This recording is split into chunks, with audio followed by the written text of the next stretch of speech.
In the heart of a dense, forgotten forest, shrouded in perpetual twilight, stood a solitary cottage. Here Mara, a young mother with piercing green eyes and raven-black hair, lived with her ailing child, Lysander. His illness was a mystery. No healer or medicine could ease his suffering. Mara ventured deeper into the forest than ever before, her heart heavy with grief. The moon cast eerie shadows as she stumbled upon an ancient stone circle, rumored to be a gateway to the otherworldly. With nothing left to lose, Mara recited an old incantation she had heard in whispered tales. As the words left her lips, the air turned icy, and a figure emerged from the shadows. He was both terrifying and mesmerizing, with eyes like burning coals, a demon of old. "Save my son and I'll pay any price," Mara pleaded. The demon's smile was a mix of amusement and malice.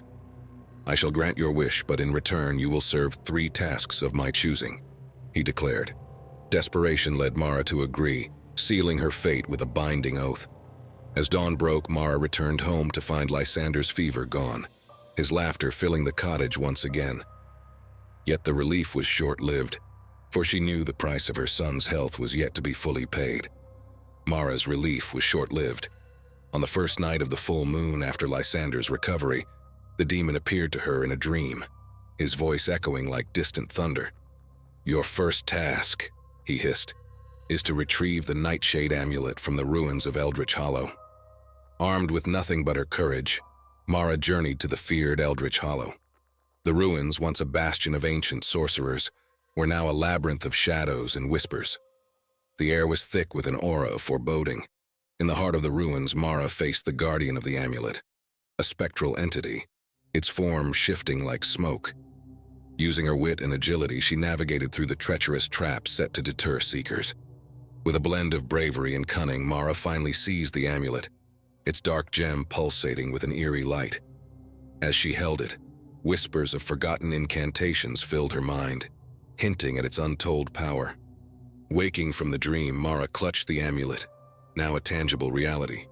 She realized the tasks were more than mere errands. They were a journey into realms where the lines between dreams and reality blurred. Mara's return from Eldritch Hollow marked only the beginning of her trials. Each task set by the demon seemed to pull her deeper into a world of shadows and secrets. The amulet, now always at her side, seemed to whisper in the quiet moments, its voices growing bolder as the nights passed. The demon's second task came on a night when the moon was nothing but a slender crescent, casting a dim, silver light. "Venture into the heart of the forgotten catacombs," the demon commanded in a voice that seemed to echo from the depths of the earth, "and bring me the elixir of mortal dreams."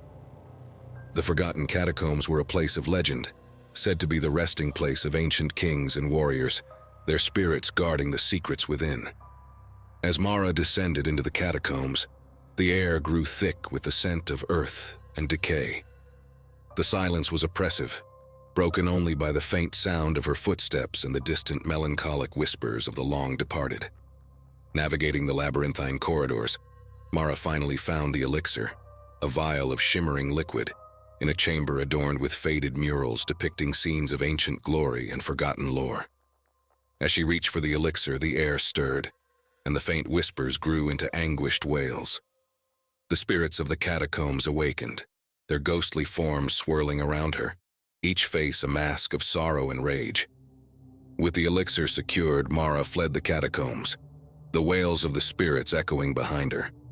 As she emerged into the night, gasping for breath, she realized the tasks were not only a test of her courage, but also a journey into her own soul, each task revealing a deeper layer of her being. After the ordeal in the catacombs, Mara braced herself for the final task. The weight of the amulet and the elixir felt like chains around her soul, each a reminder of the demon's binding oath. She awaited the demon's command with a mix of dread and defiance. The demon's final task was the most chilling yet. "Bring me the heart of the midnight forest," he demanded, his voice a cold whisper that seemed to freeze the very air.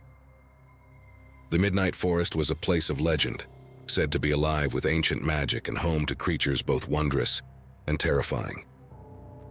Mara ventured into the heart of the forest, where the trees were so tall and thick that daylight never touched the ground. The air was alive with whispers, and eyes that gleamed in the dark watched her every move. The deeper she went, the more surreal her surroundings became, with plants and animals unlike anything in the natural world. In a clearing lit by the eerie glow of bioluminescent flowers, she found it. A pulsating orb, the heart of the forest, suspended in the air, its light casting shifting shadows.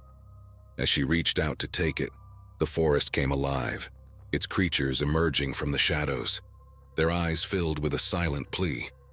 Mara realized then that the heart was not just an object but the life force of the forest itself. Taking it would mean destroying this enchanted realm. Torn between saving her son and preserving the forest, Mara made a choice that would change her fate forever. In the stillness of the midnight forest, Mara made her choice. With a heavy heart, she withdrew her hand, leaving the heart of the forest untouched. The forest creatures vanished into the shadows, and the light of the heart dimmed, as if in understanding. Returning to the demon, Mara braced herself for his wrath. But the demon, surprisingly, did not rage. Instead, he looked at her with a curious blend of respect and disappointment. "You have chosen love and sacrifice over power," he said. This was the true test. The demon then revealed the shocking truth. The tasks were never about collecting objects of power, but about testing Mara's character. The amulet, the elixir, and the heart were all illusions, conjured to see if she would succumb to greed or stand true to her values. As the realization dawned upon her, Mara felt the weight of the binding oath lift from her soul. The demon vanished, and with him, the shadow that had hung over her life. She returned home to Lysander, her heart lighter, knowing that the greatest power she possessed was her unwavering love for her son. In the end, Mara's journey was one of self-discovery. She had faced her deepest fears and emerged stronger, not because of a demon's challenge, but because of her own inner strength and the unbreakable bond of love between a mother and her child.